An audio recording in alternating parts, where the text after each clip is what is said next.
त्यो घिउ बनाउने आमा त्यो घिउ बनाउने हो घिउ हातले हल्लाएर धेरै भएको ठेकुवा बनाइन्छ त नि।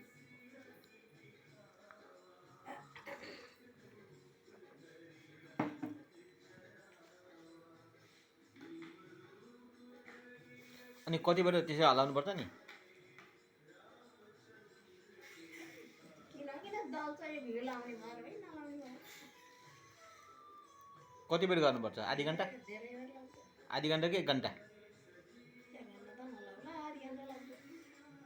आधी घन्टा हातले हल्लाउँदा रातो हुन्न किन हो? हात थाक्दैन यसरी हल्लाउँदा आधी घन्टा गल्छ नि पाखुरो भन्छ यहाँ। बोल्छु